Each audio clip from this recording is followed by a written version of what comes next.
Good evening, everyone, and welcome to today's session.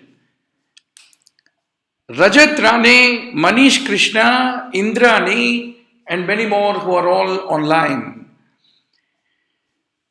Today, we will take up two very important topics in orthopedics for the NEET PG, for the FMGE, for the AIIMS PGI, and also for the final MBBS exam preparation. So, concepts are concepts. Only the way the questions are being asked will be slightly, exams will differ from each other, but your concepts need to be strong. So, we have started a new trend called handwritten notes because it's a quick summary of 10 to 20 points in each subject. So, I like to invite all of you to be part of our new Telegram group. We have currently two groups. One is for the final MBBS exam going, and another is NEET PG, FMGE, AIIMS, JIPMA, PGI exam going for the 2021 batch.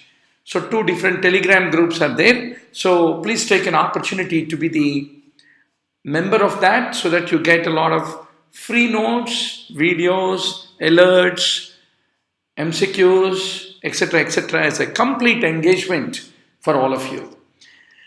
So, Arju Rahman, Nagambika, and many more who are all online.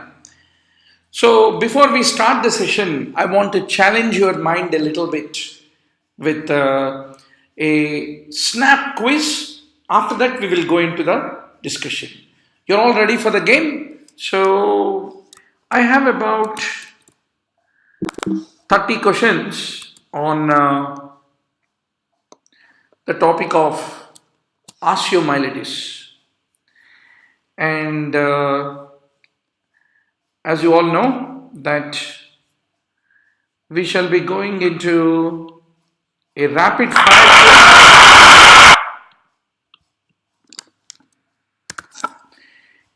fire quiz in the next 6 minutes.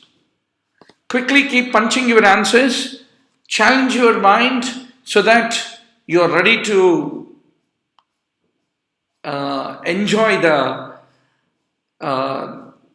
conceptual revision after this challenge, right? So that is the deal. So let's make the great beginning, Doctor.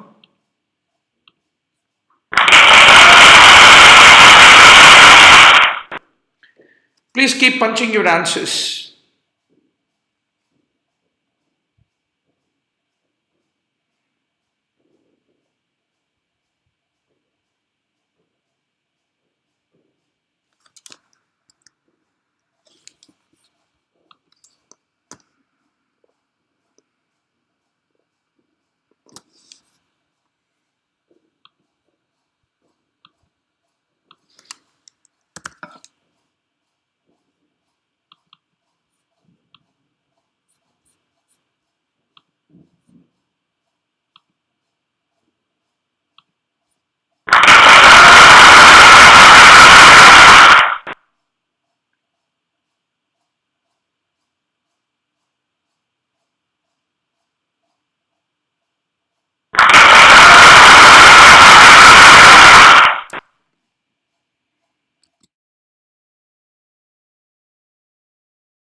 So, welcome back, everybody, after that breathtaking rush of questions to stimulate you, to urge you, to demand you, to inspire you to answer. And now, let us understand all the concepts in osteomyelitis. What is the most common organism in all the age groups? Staphylococcus aureus is the king when it comes to the osteomyelitis, doctor. Post-traumatic, post-surgical patient. So many times this was a MCQ. It is Staph aureus. Drug abusers, once more Staph aureus. In human bites, it's Aikinella corrodens. You know, no? Hessek group of organisms. Haemophilus, Acinetobacter, then Aikinella corrodens, Kinganella kingae in the infective endocarditis. That is culture negative infective endocarditis. Hessek group of organisms. In HACEK, Hessek, K is, E is Aikinella corrodens. That is the one which is most common if it is human bite following osteomyelitis is developing. Similarly, diabetic ulcer. Anaerobes are very common. Animal bites. Pasteurella multilocida is the most common organism. HIV positive individuals, open injuries, once more it is Staphylococcus aureus. And in the injuries to the foot, it is the Pseudomonas. So this is the most important slide which you have to be very sure about, doctor. Right? Anant is asking a very reasonable question. Sir, in IV drug abusers, is it not Pseudomonas? See, fundamentally, Staphylococcus aureus is hematogenously spread organism. So that is the reason it becomes most common in any scenario where there is an opportunity for a hematogenous dissemination.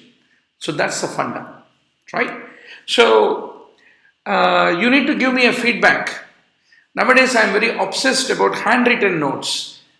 Long ago, 20 years back, I used to give a handwritten notes to the students. My first batch, when I myself was preparing for entrance. Once more, the new trend has started to give the handwritten notes, and we are creating about almost 600 pages of handwritten notes of a quick summary of all essential points in each subject on all the 19 subjects. So almost all it will be about 7,000 or 8,000 pages, but that is like a Bible for the preparation, right? So this is the typical osteomyelitis of the first toe. This is the extensive osteomyelitis of the forefoot, which you are able to see. Now, in the drug abusers, it is Pseudomonas. In sickle cell anemia, it is Salmonella. They are very classically infecting organisms, right? So the point is, most common organism is a different story, and the special organism, specially seen in drug abusers means you are right, Pseudomonas. Sickle cell anemia, Salmonella. But most common, whoever you are, it is Staphylococcus aureus. That's the point, right? Is the voice loud and clear for everybody? Now, doctor, what is the most common site of infection of osteomyelitis in adult? It is the thoracolumbar spine. Thoracolumbar spine, lower thoracic and upper lumbar. Thoracolumbar spine is the most common site of infection in osteomyelitis in adults, is what you need to remember. Now, when we talk about children, the earliest part of the bone to get involved is metaphysis.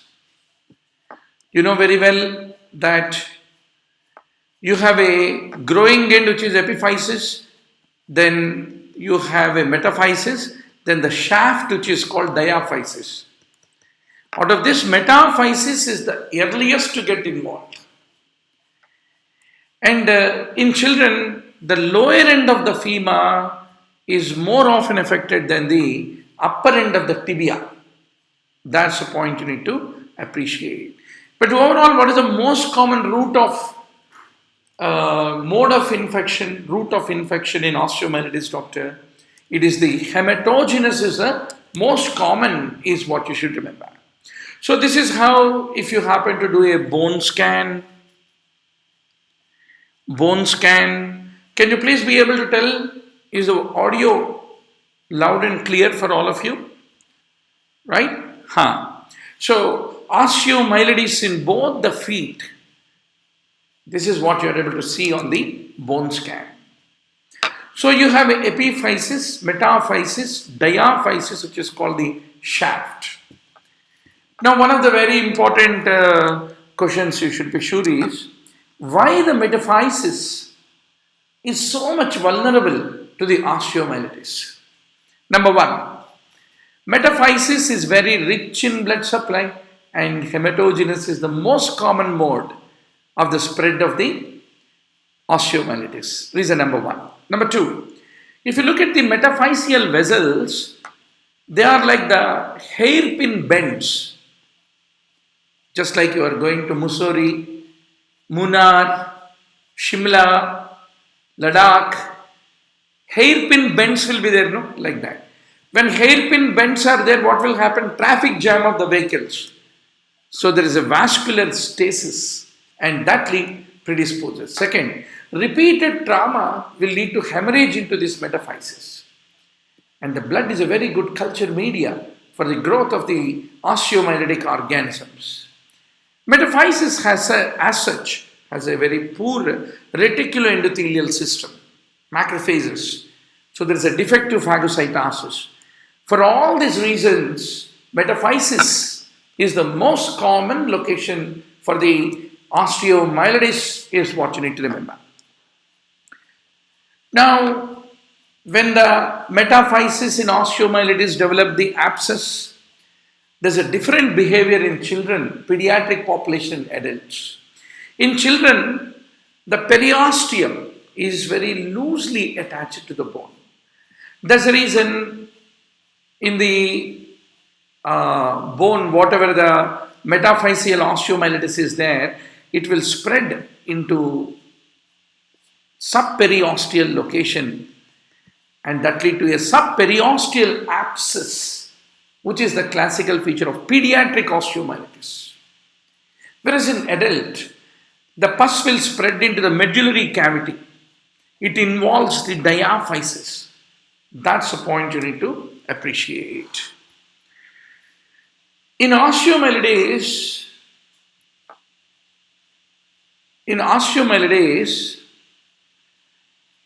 in case of, the infection, if you take in osteomyelitis, it very rarely crosses the growth plate.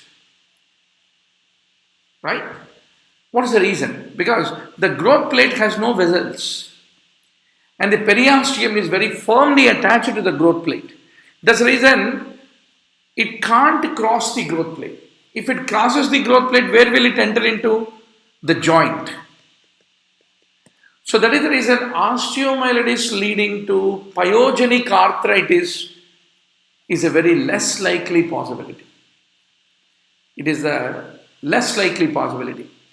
Unless the growth plate of the bone is inside the joint, like the hip joint, right?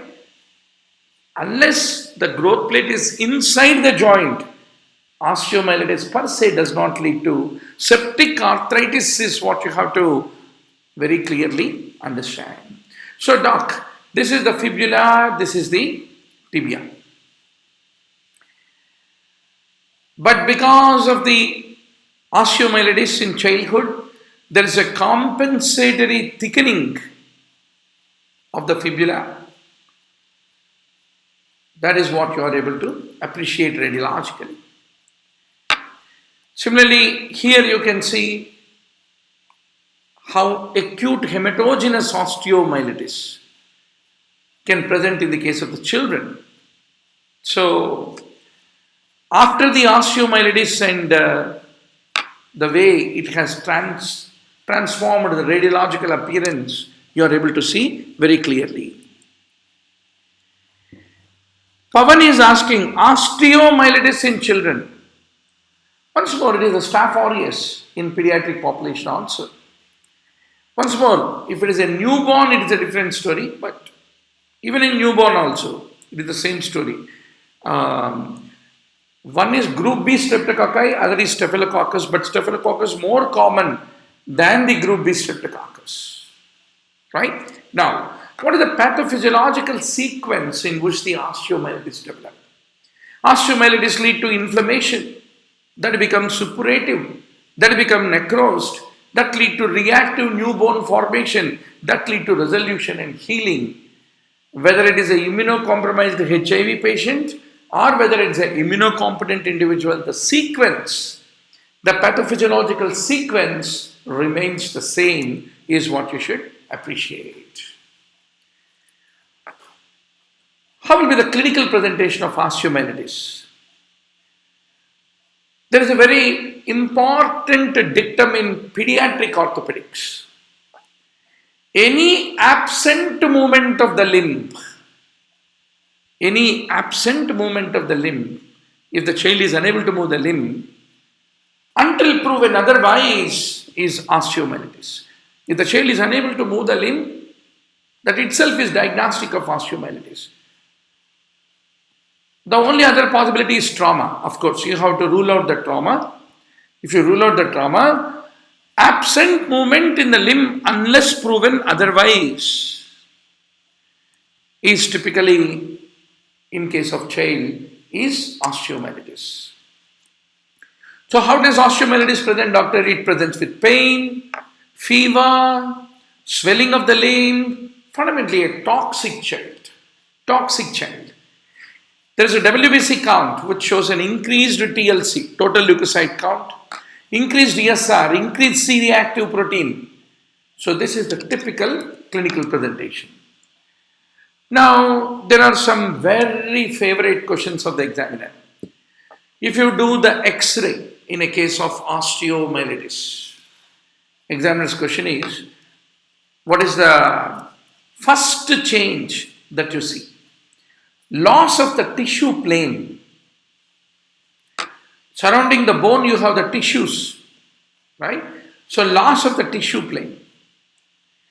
And the rule about X-ray is normal in the first 24 hours in case of osteomyelitis. And what is the first bony change? So many times this came as a MCQ in the exam. Periosteal reaction around the bone. Typically it appears on day 7 to day 10. That is the first bony change. And the destruction of the bone is only a late finding in case of the osteomyelitis. So this is the L3, L4 vertebral osteomyelitis where you can see the destruction. Here also you can see L3, L4 and you have placed a titanium implant in this case where there is a destruction of the bone because of the osteomyelitis is what you should understand. This is a diabetic individual who developed the osteomyelitis and you are able to see the destruction, bony destruction is what you are able to see in case of osteomyelitis. So, radiologically, loss of definition of the cortex, bone destruction, periosteal reaction, typically in the larger bones, and a soft tissue gas. It was a gas forming organism. These are the radiological features of osteomyelitis. Now, how do you want to evaluate? MRI is the first investigation of choice.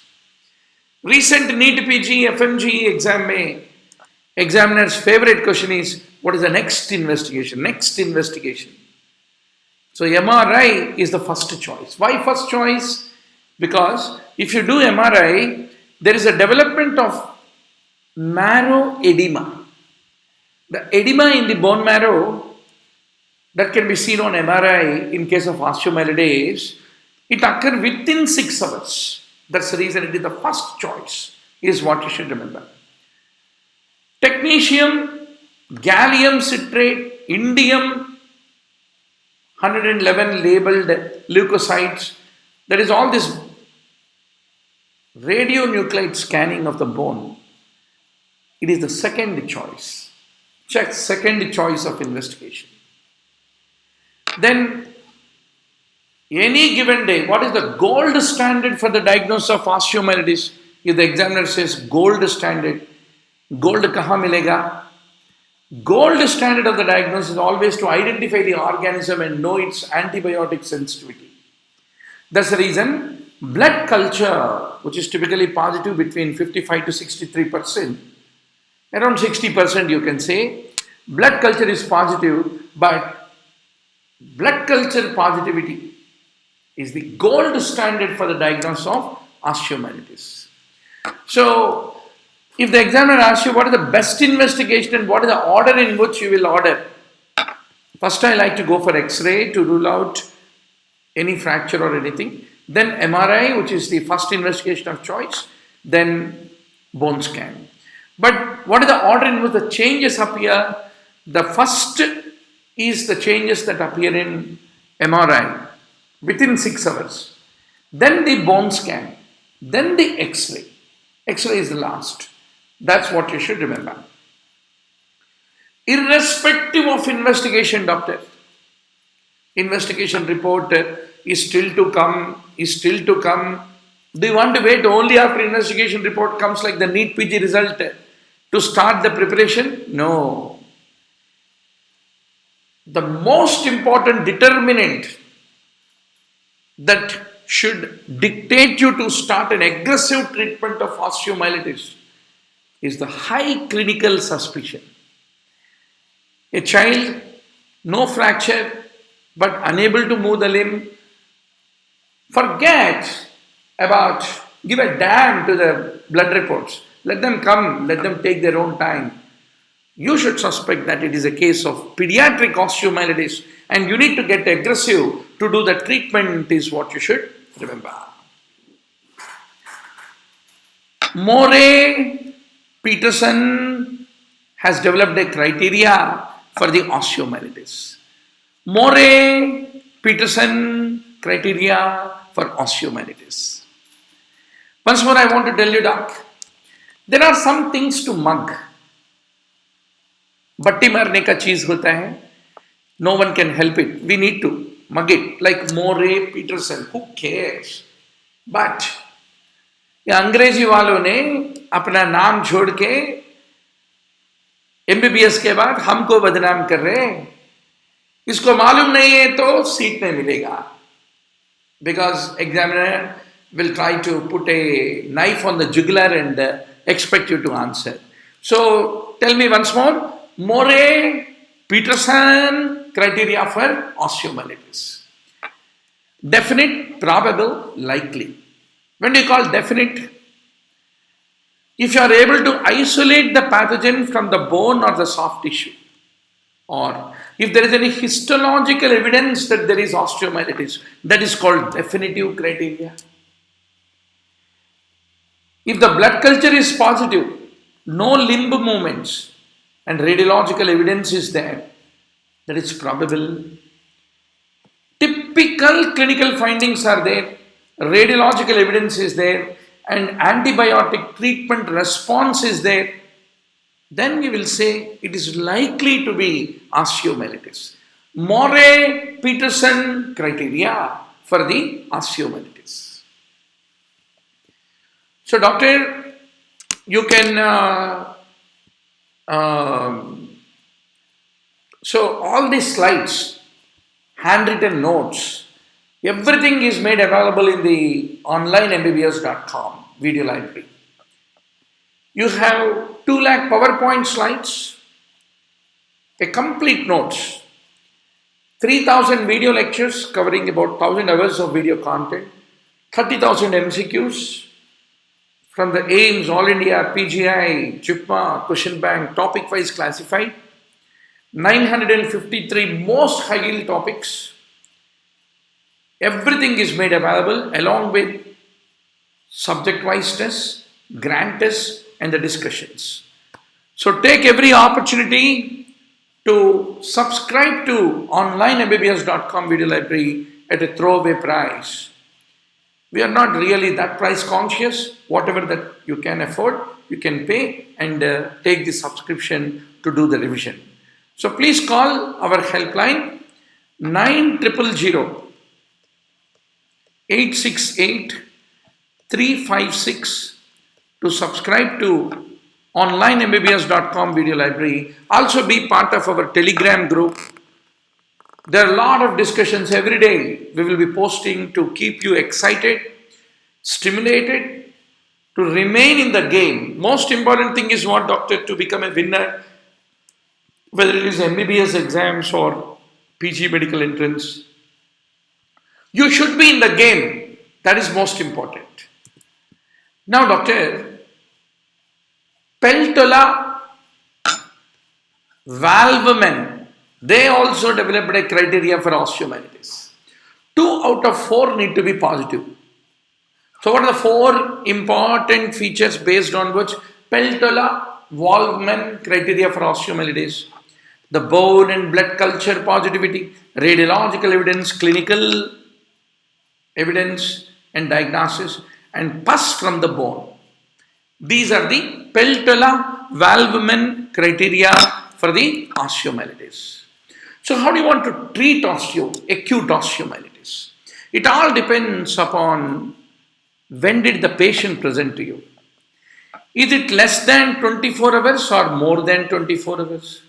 If less than 24 hours, you treat with intravenous antibiotics. A normalization of the C-reactive protein will take about 2 weeks, but still continue the antibiotics for another 4 weeks.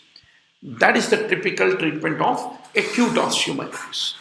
Who is presenting to you? Less than 24 hours. If presenting more than 24 hours, you need to do the evacuation, exploration of the pus, and then give the antibiotics for 6 weeks. So what is the very important rule anywhere? Pus anywhere, you need to drain.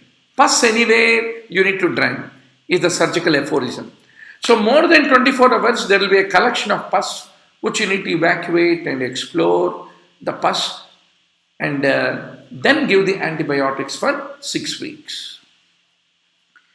Now there are 2 investigations to follow whether the patient is of osteomyelitis that you admitted is clinically improving or not, whether your antibiotics are working or not. So what is the important laboratory investigation? C-reactive protein is better than ESR.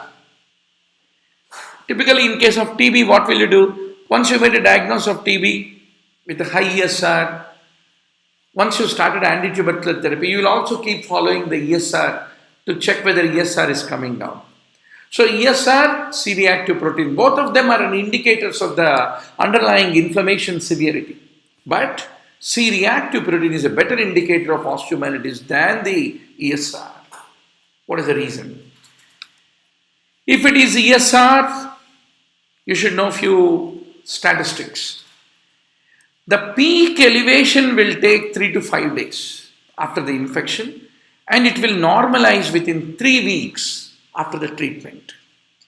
It will normalize after 3 weeks, within 3 weeks after treatment. Whereas C-reactive protein, it will elevate much earlier, it's more sensitive, within 6 hours. Peak elevation is within 2 days and normalization within 1 week if your treatment is correct.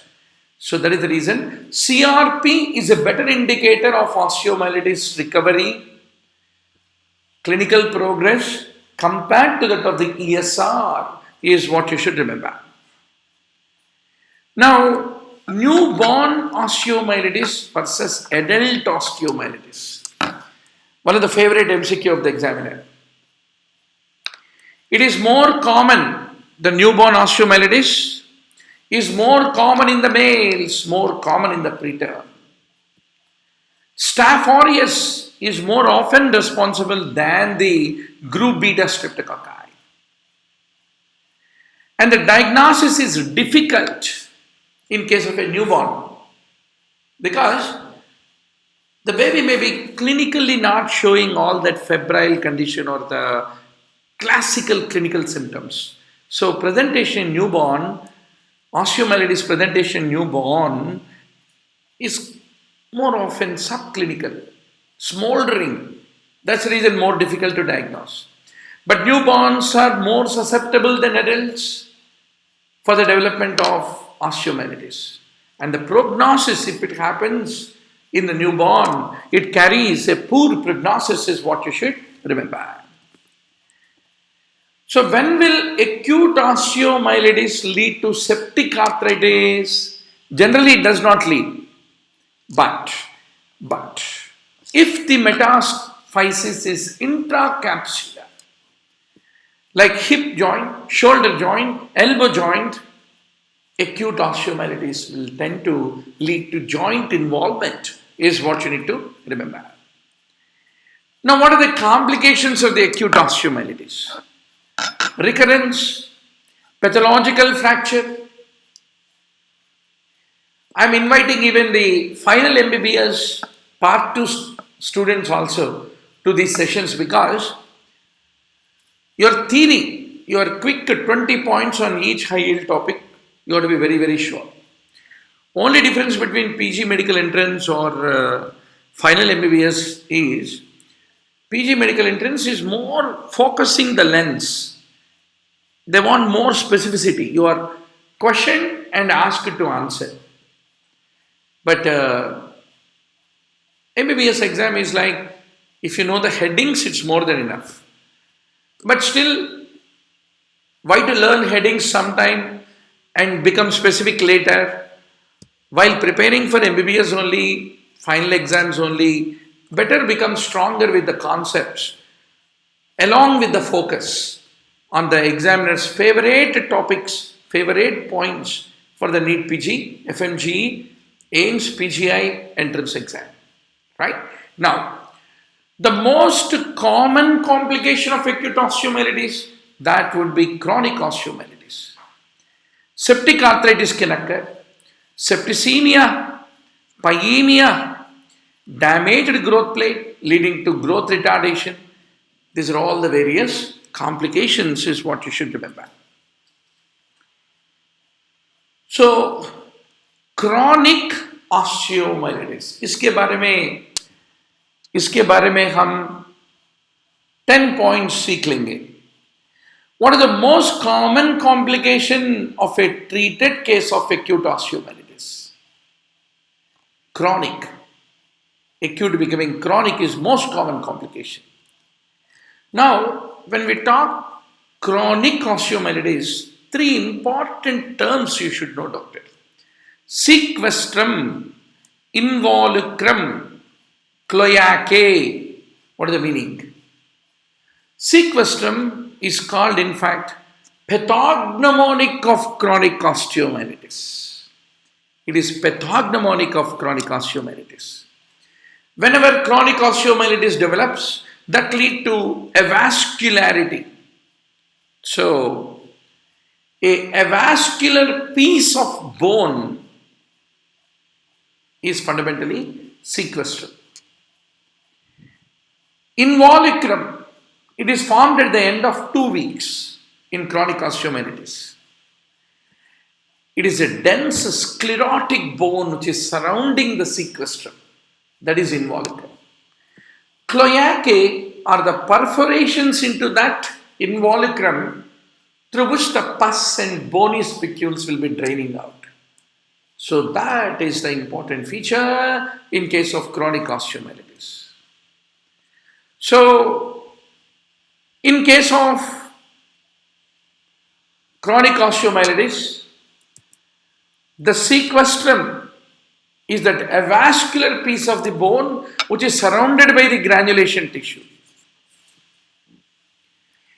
And you need to remember sequestrum because sequestrum can act like a nidus of infection.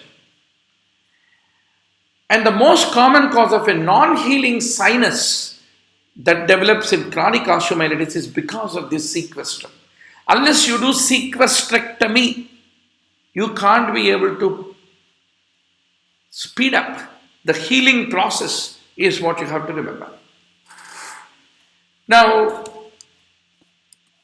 when we say involucrum is basically formed from the stripped periosteum. Then one important favorite question of the examiner is, what is the prerequisite and the indication for you to do sequestrectomy? So you should remember, at least 2/3 of the surface of the sequestrum should be, at least 2/3 of the surface should be surrounded by sequestrum. If 2/3 of the surface is surrounded by sequestrum, that is a prerequisite for doing sequestrectomy, is what you should remember.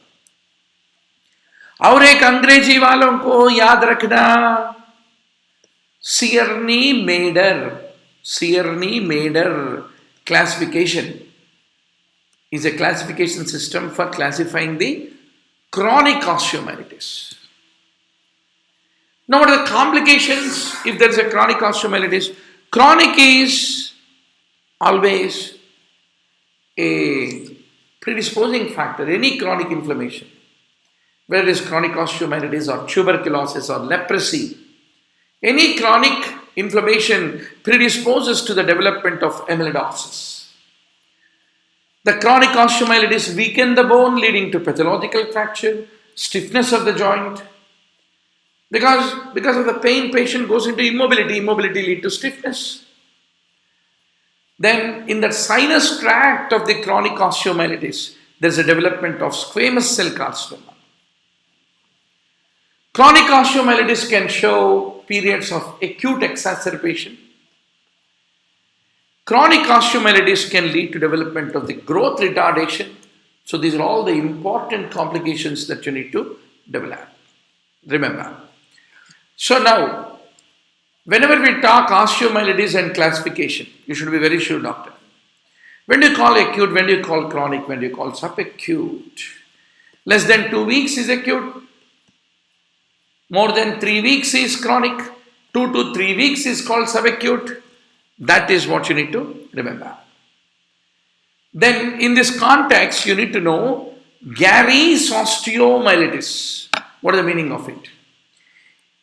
Gary's osteomyelitis is a form of chronic osteomyelitis basically. Non-suppurative, no pus, sclerosing chronic osteomyelitis is called Gary's. There is a marked amount of sclerosis, cortical thickening in case of Gary's osteomyelitis. What is the most common site of the Gary's osteomyelitis, doc? Mandible. Most common site. Diaphysis of the tubular bone, shaft of the tubular bones also. This non-suppurative sclerosing chronic osteomyelitis is common. There is no pus, no abscess. There is a diffuse enlargement of the bone in Gary's osteomyelitis. And how do you treat, doctor? Excision is the treatment of Gary's osteomyelitis. So, what is the overall treatment strategy for the management of chronic osteomyelitis is my question to all of you. So, you should know what is meant by paprika sign. Paprika sign. Typically, after removal of the sequestrum, appearance of live bone is called paprika sign, is what you should basically remember. So, what is the treatment of chronic osteomyelitis, doc? You can do sequestrectomy to hasten the healing process, or saucerization of the cavity. They are the two options for the treatment of chronic osteomyelitis. So you need to control the infection with correct antibiotic, which has the perfect sensitivity to the identified organism. That is most important treatment. Antibiotic rightly, like Arjun, तीर चलाते हैं, right antibiotic से hit करना है. Always remember a very important rule in clinical practice, doctor. Tomorrow, whether you are a physician or whether you are an orthopedician, doesn't matter. When there is a pneumonia, when there is a osteomyelitis, bomb it. Bomb it. Get a nuclear weapon and bomb it. No less aggressive treatment is appreciated. That's the reason appropriate antibiotic, appropriate dose, appropriate duration of treatment.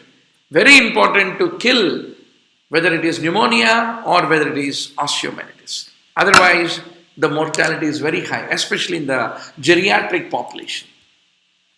Now, the bone graft is another option in chronic osteomyelitis.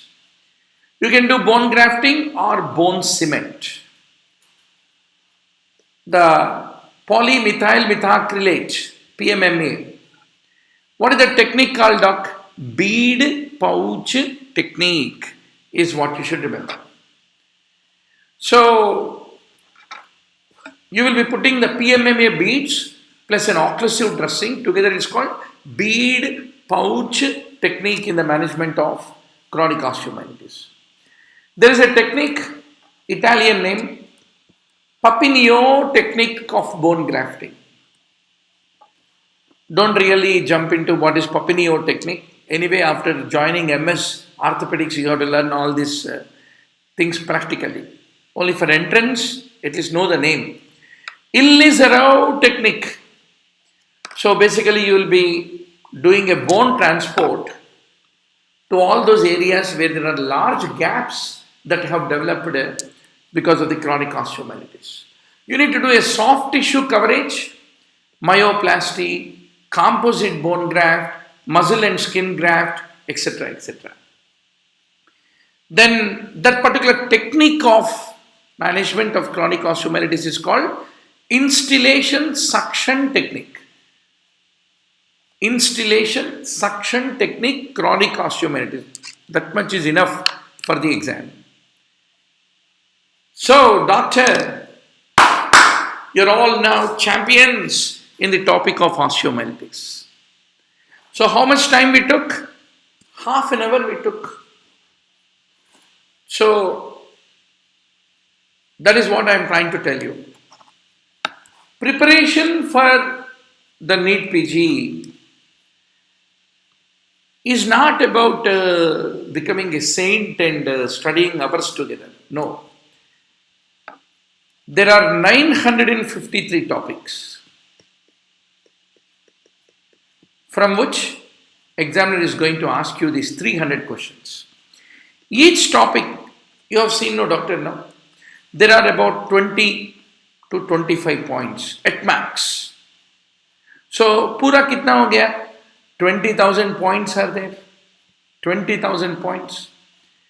खेलते खेलते आप खत्म कर सकते. 953 topics, hardly you spend about 20 minutes or 30 minutes on each topic also. You will not take more than 400 to 500 hours to finish one round of revision. First, you should know what are these 953 topics, most important. So, onlinembbs.com video library is not about quantity, it is all about quality.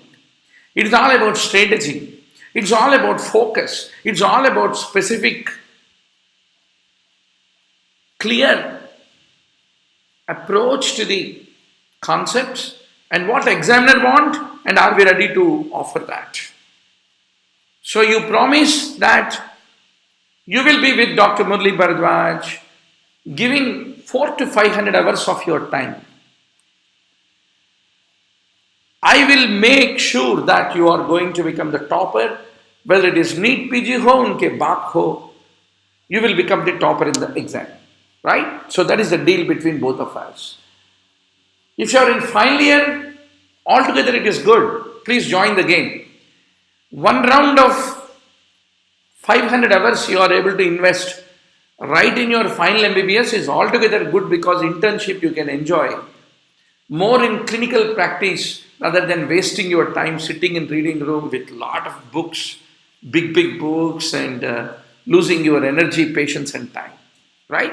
So please call our helpline 900868 Become part of our Telegram group and also become part of our video library on the online MBBS. Please do subscribe at a throwaway price. Now, doctor, let's take up the questions that you all have answered. Keep punching the answers, doctor, quickly. I will run through all the questions that you have just before answered. Osteomyelitis in newborn. From where the organisms come from? From the maternal genital tract. That is group B streptococci. Osteomyelitis of the spine. What is the most common organism, doc? Anytime nothing comes to your mind, Staph aureus if it is there, that becomes the most common organism in osteomyelitis. That's the point. Cloacae, where are they located? They are all located in involucrum. I'm trying to run through the questions because already you have answered the questions. We had a bit of theory review and we are now answering those questions that you took as a quiz. This is a better pattern, right? Cloacae are present in involucrum. A 16-year-old male, history of surgical drainage of the left thigh, and he is now having a discharging sinus. And typically on X-ray, there is a lamellated appearance of the periosteal reaction. There is a sclerosed fragment in the center with a reactive new bone formation around that sclerosed bone. A sub bolne ke baad. What is your answer, doctor? Both of them are correct. That sclerosed bone is sequestrum. Reactive bone is involucrum is what you need to remember. Acute osteomyelitis in case of a child. The diagnosis is done by X-ray, which shows a periosteal reaction in 8 to 10 days after the onset. That's the point.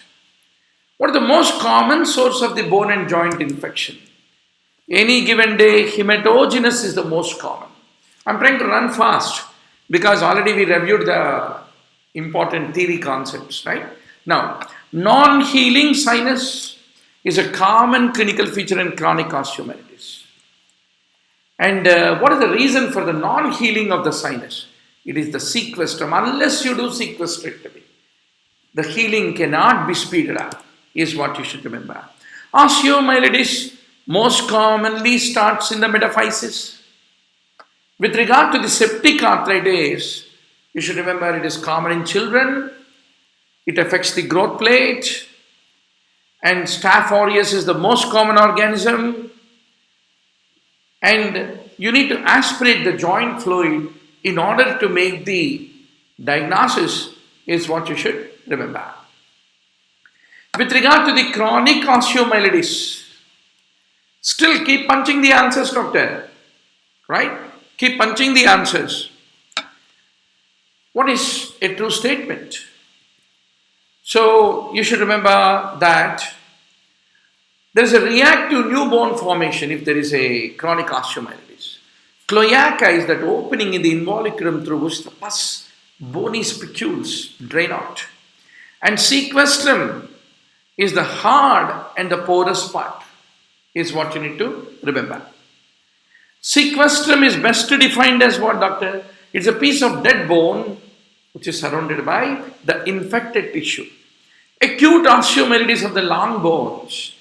It most commonly affects metaphysis. 80-year-old boy presents with a gradually progressing swelling, and the pain is there since 6 months in the upper tibia. On X-ray, there is a lytic lesion with a sclerotic margin in the upper tibial metaphysis. ये सब बोलने के बाद, if you can't make out your favorite Brody's abscess in chronic osteomyelitis, you miss the game. Now, doc, Installation treatment in osteomyelitis. You will be doing a continuous suction, continuous drainage. X-ray of the shoulder. Actually, there was an X-ray which was showing that chronic osteomyelitis with a sclerotic margin, right? Now, Brody's abscess is a terminology for what? For the chronic osteomyelitis. Brody's abscess is typically a feature of the chronic and subacute osteomyelitis. Post-surgical osteomyelitis, most commonly, any given day, it is hematogenous spread and Staphylococcus aureus is the organism. Chronic osteomyelitis is diagnosed mainly by the presence of that sequestrum is pathognomonic feature. Chronic osteomyelitis what are the complications? It can lead to amyloidosis, sequestrum and metastatic abscess. So what is the ideal treatment for the acute osteomyelitis of the long bones? You need to give the antibiotics, intravenous antibiotics, and if indicated, you need to do the decompression. 18-year-old male with draining sinus of the left leg with the pus discharge and the discharge of the bony pieces since 3 months. Very important clue. So what is your diagnosis, doc? Chronic osteomyelitis. What is the commonest cause of acute osteomyelitis? Mode of infection, hematogenous route. What is the most common organism leading to infection if there is an open fracture? Once more, if Staph aureus is there in the options, Staph aureus is the answer. Brody's abscess of the upper end tibia is a feature of subacute osteomyelitis. With regard to tubercular osteomyelitis, what are you going to remember? Typically, sequestration, which is a classical feature of pyogenic osteomyelitis, is uncommon. Inflammation is minimum, and quite often it is a secondary TB. Already TB somewhere and TB distributed to the bone hematogenously. That is tubercular osteomyelitis. Unlike the pyogenic osteomyelitis, where you have a lot of periosteal reaction, that is relatively minimal in case of tubercular osteomyelitis is what you should remember. With regard to HIV and osteomyelitis,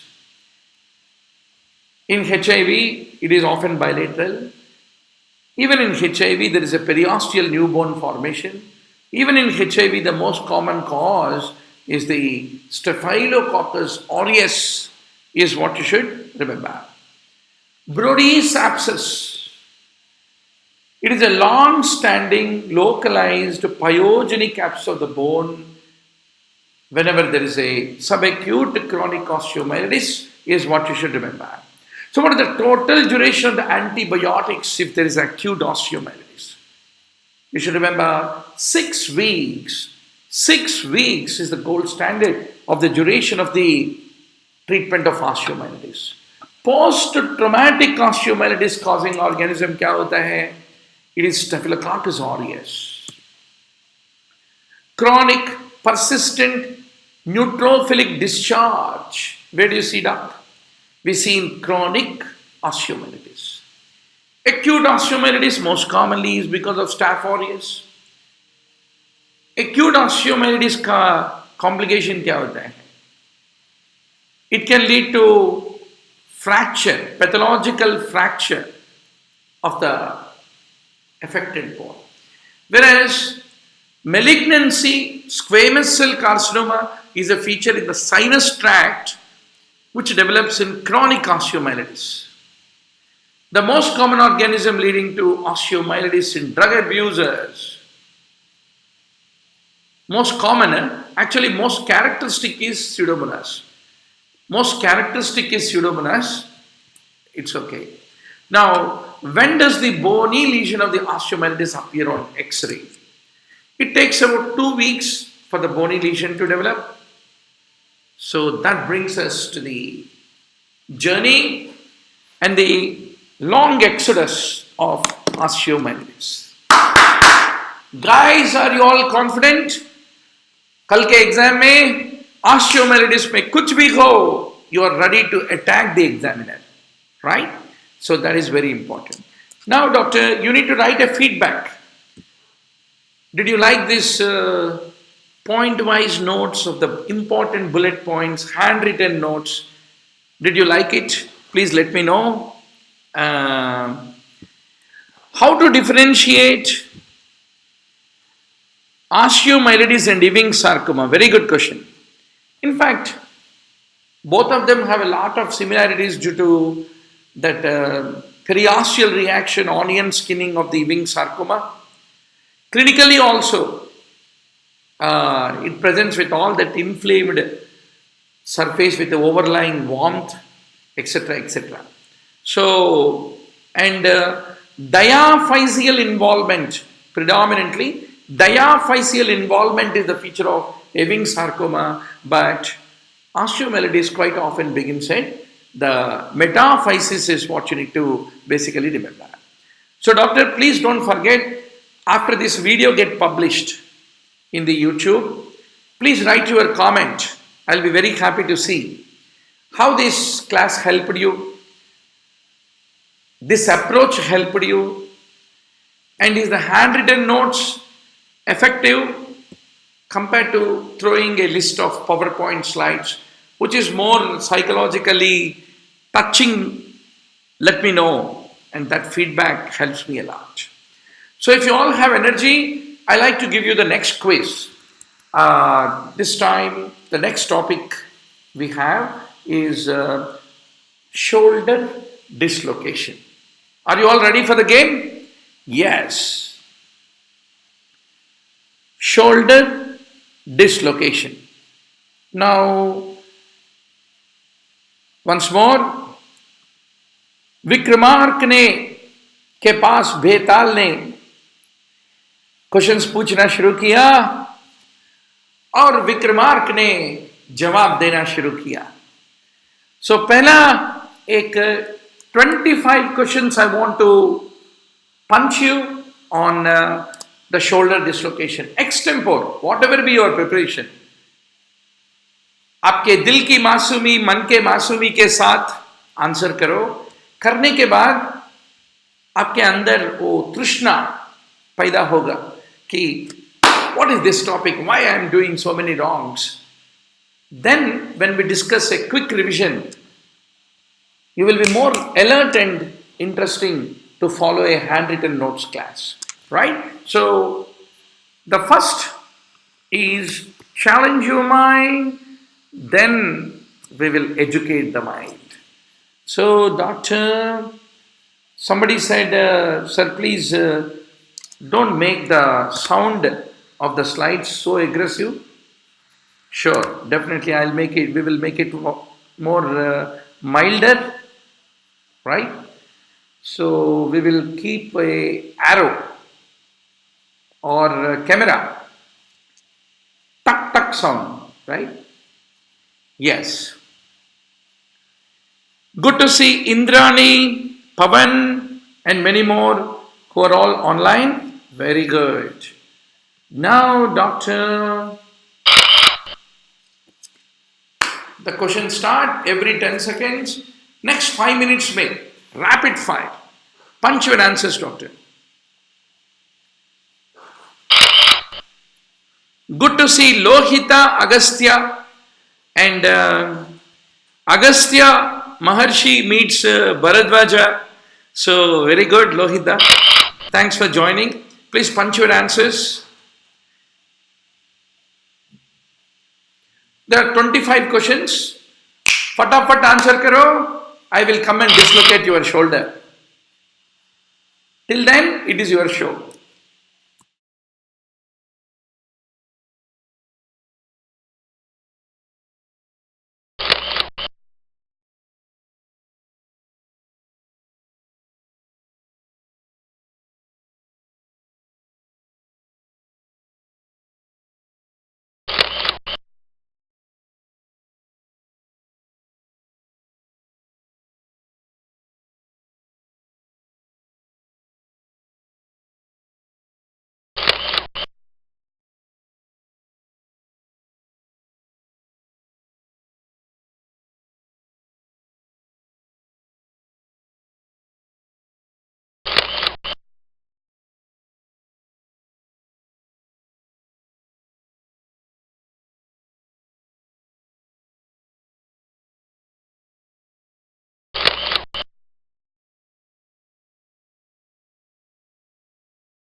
So, welcome back to the Game Doc, and I hope you all have solved these 25 questions on shoulder dislocation. Very common dislocation. What is the fun in internship? At least one of the night duties you should do in the casualty, how to set the shoulder dislocation. If you have not done, you really miss the real fun of internship, bro. So let's make the great beginning. Shoulder dislocation. It can be anterior dislocation, posterior, or inferior. So you should remember what is the kind of movement that lead to the anterior dislocation, posterior dislocation, inferior dislocation. Favorite question of the examiner. Abduction, external rotation, make the anterior dislocation. Abduction, external rotation, any forced abduction, external rotation lead to anterior dislocation. Adduction, internal rotation, opposite to that. Adduction and internal rotation lead to posterior dislocation. And any hyperabduction lead to development of inferior dislocation. That is what you need to remember. You'll promise me that you won't forget, right? Adduction, internal rotation will lead to posterior dislocation. So this is how from the glenoid cavity the head has moved out of the glenoid cavity. Now whenever the head is moving out, head of the femur, humerus is moving out, there can be a bony defect that can occur on the superior surface, or typically the glenoid labrum inferiorly, there can be a bony chip. Accordingly, you have a Bankert inferiorly, hill sac superiorly. In case of anterior dislocation is what you need to remember. So, this is another example of a anterior dislocation of the shoulder, right? Now, one more example of anterior dislocation of the right shoulder on X-ray. And what is this view, doctor? This view is called the AP view. Whereas this view is called the Y view. And on the Y view, this is how you can be able to demonstrate the presence of anterior dislocation of the shoulder is what you should remember. So, what is the attitude of the patient when he presents to you with shoulder dislocation? If it is an anterior dislocation, patient will have his arm in abduction, slight abduction and external rotation. In anterior dislocation, after the dislocation, subcoracoid, below the coracoid process is the most common location. Then preglenoid and subclavicular is least. But subcoracoid anterior dislocation is the most common subtype of anterior dislocation of the shoulder is what you should remember. If it is a posterior dislocation of the shoulder is difficult to diagnose. Why? Because the shoulder's contour is not affected if there is a posterior dislocation. Whereas in anterior dislocation, there is a flattening of the shoulder contour. So, when you clinically examine the patient, anterior dislocation is easy to recognize because of the flattening of the contour of the shoulder, lateral contour of the shoulder. Whereas posterior dislocation contour is normal. That's the reason difficult to diagnose. So in posterior dislocation, patient will be holding the injured shoulder in the internal rotation and examiner cannot externally rotate it at all, that is a posterior dislocation. And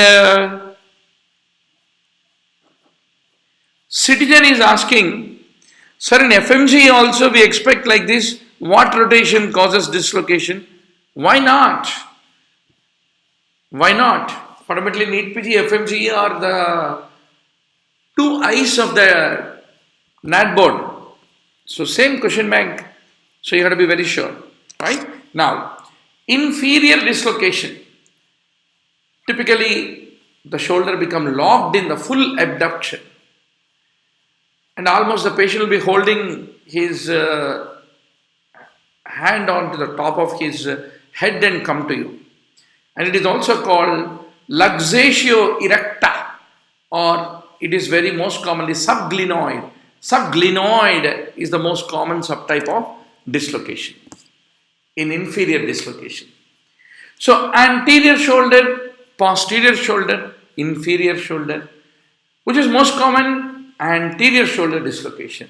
Abduction plus external rotation led to the development of anterior shoulder dislocation is what you have to be very sure about. And what is the attitude of the patient?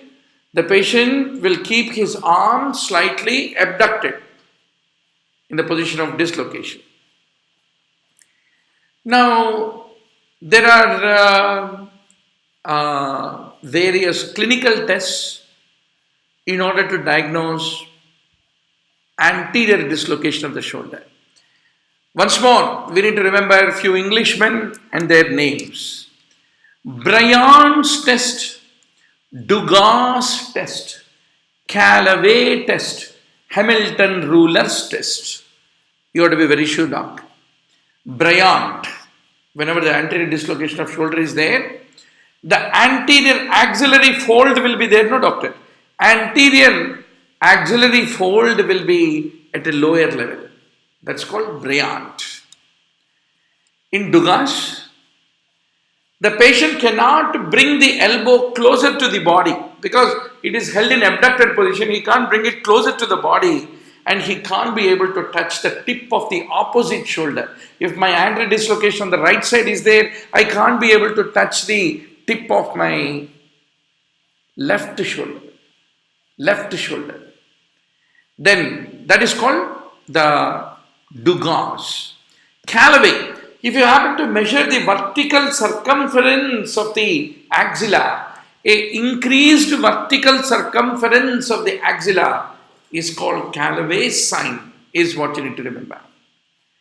Then what is Hamilton Ruler's test, doctor? If there is an anterior dislocation of the shoulder, there is a flattening of the contour, lateral contour of the shoulder. If you happen to put a scale, then that scale will be touching the lateral condyle of the humerus and the acromion. Both of them it will be touching. Normally it doesn't touch because of the convexity of your shoulder contour. But here there is a loss of the convexity of the shoulder contour. This is called Hamilton Ruler's test, is what you need to remember. Now there are two most commons that you need to remember when we talk anterior shoulder dislocation. What are the most common nerve injured in the shoulder dislocation? Circumflex branch of the axillary nerve. What are the most common early complication of both anterior dislocation or even inferior dislocation of the shoulder? Nerve injury. But that nerve injury usually is a neuropraxia. Neuropraxia. It is only a compression, right? It's not neurotmesis, neuropraxia. This is how an inferior dislocation typically looks like in a patient who had an automobile accident. And you can also see there is a fracture of the greater tuberosity of the humerus. You are able to see. Now this is an example by which the shoulder reduction is being done. This is called Cunningham technique of the reduction of the shoulder in case of dislocation. Now one of the challenges is recurrent dislocation. Now here you need to know one point. What is the most common joint which is multi-axial, which is at a great risk of recurrent dislocation? shoulder. 50% of all shoulder dislocations will undergo recurrent dislocation. And the recurrent dislocation, just like the primary dislocation, once more, the most common type is subcoracoid. After the shoulder, what is the second most common location for the dislocation? Patella is the most common location. And what is the rarest joint to undergo dislocation? Ankle. Ankle dislocation means you have lost your fundamental center of gravity itself. Now, doctor, how do you reduce the anterior dislocation? Karcher method, Stimson method, Hippocratic method. Stimson, Hippocrate, bhul jao. Karcher yaad rakhna. So what are you doing in the Karcher's method of the reduction of the anterior dislocation of the shoulder? First step, you give a traction with a slight abduction and external rotation. Oh my God. What is the kind of force that led to the development of anterior dislocation? It is abduction and external rotation only. But you need to do the same thing while to do reduction. First you need to do it the same thing. Abduct and externally rotate. By doing so, that increases the deformity and it will unlock the surface. Then you do the adduction and internal rotation and reduction will occur. That is called Karcher. And after the reduction, you place the limb in a adducted position with internal rotation with a chest arm bandage. And you keep the chest arm bandage for 3 weeks. That is how Karcher's reduction of the anterior shoulder dislocation is done. But mainly you also remember the two other names, Hippocratic. Of course, we take oath with Hippocratic, easy to remember. Stimson. और एक अंग्रेजी वालों को भूलना नहीं तो उसका भूत आएगा एग्जाम हॉल में. Now, doctor, what is the treatment of recurrent dislocation? Recurrently dislocate हो रहा है जो डॉक्टर साहब, मेरा कुछ भी कंट्रोल नहीं है इसके ऊपर, कब ये बाहर निकलेगा मालूम नहीं, कुछ करो ना डॉक्टर साहब. How do you treat the recurrent dislocation? There are 4 methods: Banker's, Putty Platt, Letterjet Bristow, and Neer's capsular shift. Bankert.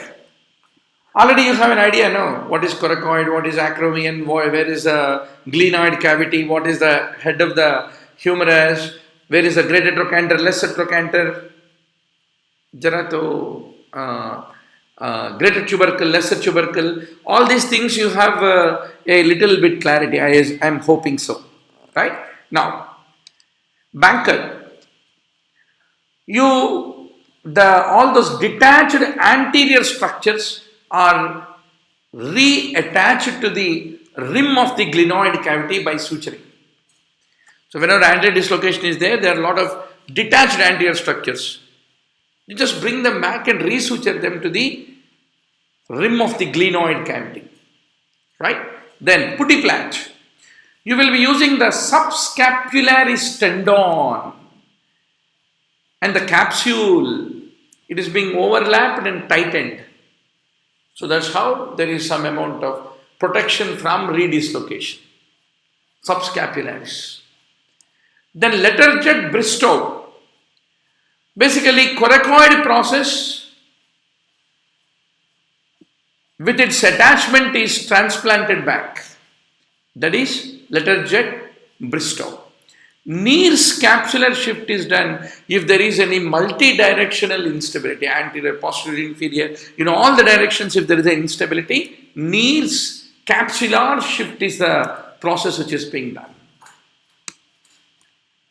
So, typically if there is a failed reconstruction with a glenoid deficiency in anterior shoulder dislocation, this reconstruction to prevent the recurrence, if it is failing and there is a glenoid deficiency, then Letterjet procedure, iliac crest bone graft to fill that glenoid deficiency that is considered to be the management of choice, is what you need to remember. So this is how the MRI of the shoulder typically shows the presence of a defect superiorly, that is a heel sac, and inferiorly, which is bankered lesion. और एक अंग्रेजी वाला आ गया, Matson's classification. What is it? A Matson Mahoday ne recurrent versus non-recurrent. Which can become recurrent, which can become non-recurrent? Are there any features which are typically seen in recurrent? Yes, sir. If there is a bankered lesion, Hill-Sachs lesion, or a lax capsule, that predisposes to recurrent dislocation. Whereas only intercapsular rupture is there. And nerve injuries, any structures that got injured, then they're more likely to be non-recurrent. That is called Matson's classification to differentiate recurrent from non-recurrent clinically. Now, doctor, inferior dislocation of the shoulder. Let's talk about it. What will be the attitude in case of inferior dislocation, doctor? The patient comes with his forearm resting on the head, doctor, bachao, bachao. Examiner, the patient will come with his forearm resting on the head. And what is the cause of the inferior dislocation? A good number of times it is the hyperlaxity. And quite often there is a multi-directional instability in the people who have inferior dislocation. So how do you treat? You pull upwards. It is inferior. You pull it upwards in the line of the abducted arm and you apply a counter traction in the downwards. That lead to the reduction of the inferior dislocation. Now, the most common complication of inferior dislocation or anterior dislocation any given day, it is the axillary nerve injury. Now, doctor, posterior dislocation, one of the favorite MCQs in the examiner. Anterior dislocation is most common type of shoulder dislocation, barabar. But where do you see posterior dislocation? Special subset of population, you see posterior dislocation. Those who have epilepsy, seizures, those who have undergone electroconvulsive therapy, you see posterior dislocation. So how does posterior dislocation occur? Not due to any direct force, unlike anterior dislocation. It is typically an indirect force, which is leading to internal rotation and adduction will lead to development of posterior dislocation. So why posterior dislocation is often missed? Because if you happen to take a single AP X-ray, it looks almost normal and the contour is not affected clinically when you are examining. That is the reason most of the times you will say, hey, there is no dislocation, go home. But actually patient is having posterior dislocation. So in posterior dislocation, you should know what is meant by electric bulb sign. If you take a AP X-ray, because of that medial rotation in posterior dislocation, the head of the humerus looks like a bulb, a complete globular bulb. That's called electric bulb sign. भैया यहाँ bulb दिख रहे हैं या नहीं दिख रहे? Bulb दिख रहे ना? हाँ. So this is the bulb sign. And after reduction, it looks like this. But here, because the medial rotation, it looks like a perfect bulb, light bulb. Light bulb sign is what you need to remember. Then empty glenoid sign.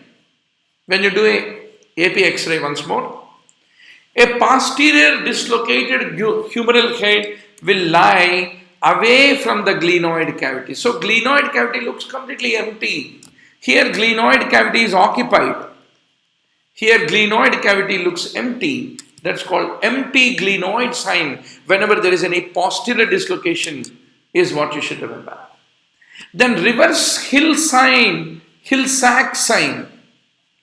Hill-Sachs already you know, in anterior dislocation, just opposite of that is reverse heel sag. So whenever reverse heel sag sign is there, if there is a recurrent posterior shoulder dislocation, then you need to do a procedure called McCollin's procedure. McCollin's procedure. Don't ask what is this procedure. Just remember what is the indication for the exam sake. Once more, you have to go and do MS Orthopedics 3 years. No, that time you will practice it. Now, what are the various tests available to know the glenohumeral joint instability?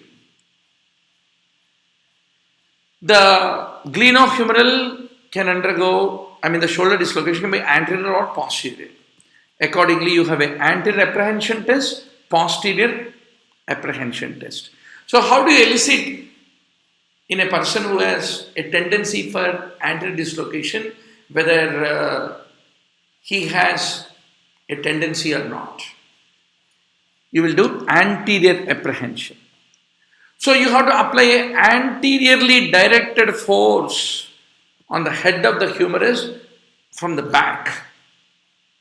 Then the patient will say, oh no, my shoulder is dislocating, patient will say. So stand behind his back and apply an anteriorly dislocating force on the humeral head. Or what is the kind of force that leads to anterior dislocation, doc? Abduction, external rotation. So do that. If you abduct and externally rotate, then the patient will go into apprehension. Oh no, I'm having dislocation, I feel. Then posterior instability, how will you test it? You do the adduction plus internal rotation, that lead to the development of apprehension. So what are the various anterior apprehension tests? Fulcrum test, crank test, surprise test. Of all, surprise test is most accurate. And jaw relocation test. Posterior apprehension tests are jerk test, posterior apprehension test, push and pull test, posterior clunk test. For the exam sake, you need to remember all this stuff. Now, doctor, are you good in the topic of shoulder dislocation? Yes, sir. So, let me tell you, there are totally 45 topics like this, from which examiner is going to ask those 10 questions. 45 topics पढ़ने के लिए आपको लगेगा 45 into 45 half an hour or 20 minutes, not more than 15-16 hours. So, if you know what are all the points examiner is looking for in this particular topic, if possible, have your own handwritten notes also, it doesn't matter. Otherwise, I will give you the handwritten notes also, which you are seeing in this PPT slides. All this is available in the online MBBS.com video library anyway, right? So, just you need to give 400 to 500 hours of your time. You will become Maharshi and crack any kind of PG entrance. Now, doctor, shoulder dislocation. You should remember, in shoulder dislocation, the most common early complication of the anterior dislocation is nerve injury. True. Hill sacks is seen in recurrent anterior shoulder dislocation. Posterior dislocation presents with a difficulty in external rotation of the shoulder. And a recurrent dislocation, the most common joint is shoulder joint, is what you should remember. Putty plant operation. Since you all have answered, I am trying to run through the questions. Can you be able to keep punching your answers while we are running through the questions? Putty plant operation is basically done whenever there is a shoulder instability. Which nerve is injured in anterior dislocation, doc? Circumflex branch of axillary. Traumatic glenohumeral instability in one direction with Bankert lesion. How do you want to manage? You need to do surgery in that given case. What nerve is injured in inferior dislocation? Once more, it is the axillary nerve. Where do you see light bulb sign? Abhi dekha na? Posterior dislocation. Which test is a test of the posterior glenohumeral instability? jerk test. Pudiplat's operation involves tightening of which muscle? Subscapularis muscle. What do you see in anterior shoulder dislocation?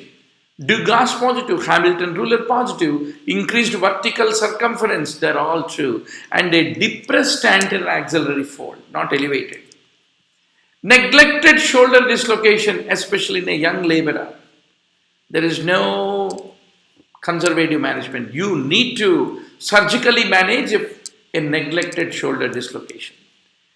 Following anterior dislocation of the shoulder, patient is having a weakness to do the flexion at the elbow. He is not having sensation on the lateral aspect of the forearm. What nerve is injured? Duck. Typically, flexion at the elbow, you require biceps. Musculocutaneous nerve. Axillary is most common, but even radial, musculocutaneous also can get injured. Luxatio erecta is the inferior dislocation of the shoulder. A 40-year-old male who was unconscious presented with bilateral adduction and internal rotation of the shoulder. Unconscious, epileptics, electroconvulsive therapy. What brings you the answer? Posterior dislocation. 6-year-old boy, recurrent dislocation. Typically, the patient is put into supine position, abducted his arm to 90 degrees with the bed as the fulcrum, and then he externally rotates, and the boy does not allow the test to be performed.